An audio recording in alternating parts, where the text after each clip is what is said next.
an article in The Economist, a note on Russian writers, some Russian writers.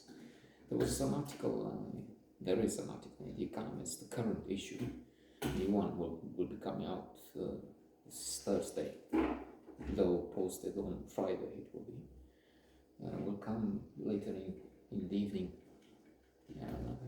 today. But in the current, there is an article on the Russian writers side, the imperialism which is present there in Russian literatures with some of the greats.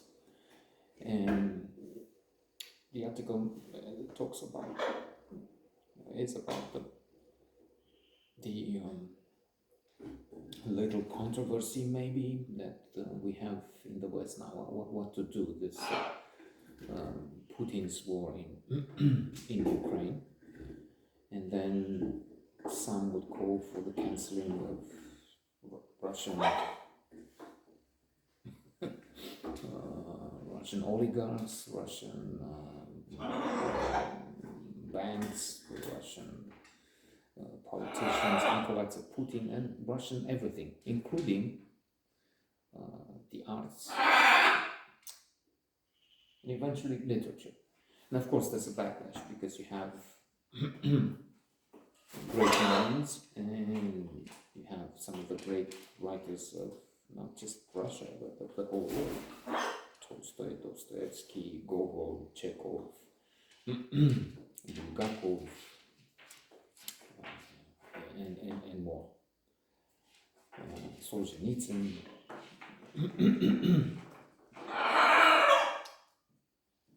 Мы художественные дома.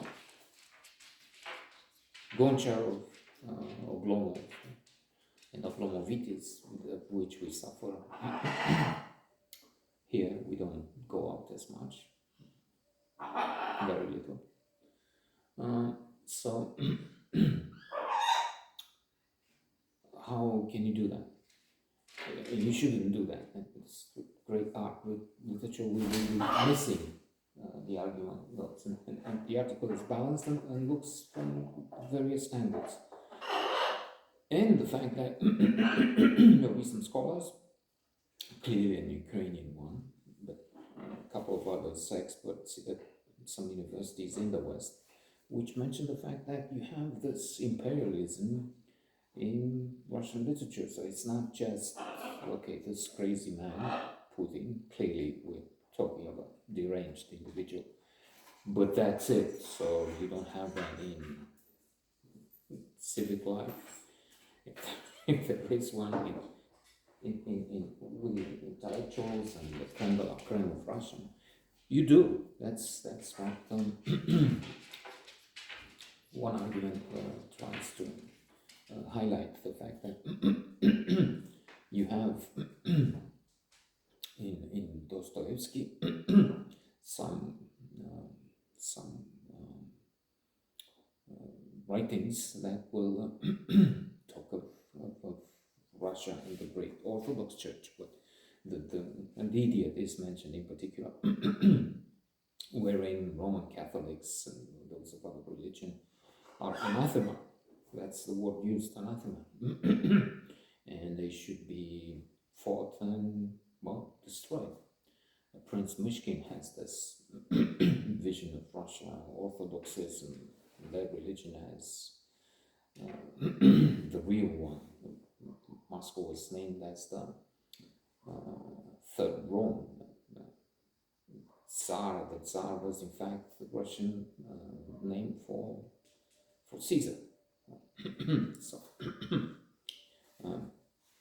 you have this nationalism, this cruelty, this praise for imperialism, if you will. They should continue and fight. In Poland, they should continue and fight.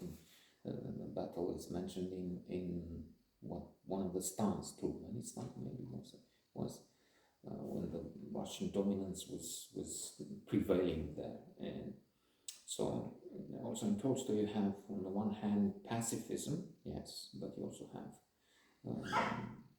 nationalism and warmongering, if you will, sometimes. Clearly, we could not but agree with the conclusion of the article, which is works of art, especially great masterpieces, chef-d'oeuvre like the ones we have from Tolstoy, and many of the others, the Russian greats, are complex. So they look at various sides of humans and humanity in general. So you can't dismiss, and what will be missing, it will be a self-inflicted wound if we start reading that. And I thought, yeah, well, it's a very good article. Because I must admit that I also hesitated now. I mean, I don't know if I'll be taking Anna Karenina tomorrow, but that, which is, I read it once and I've started reading it again, but then postponed the second reading. But we shouldn't cancel great Russian literature, not in any case.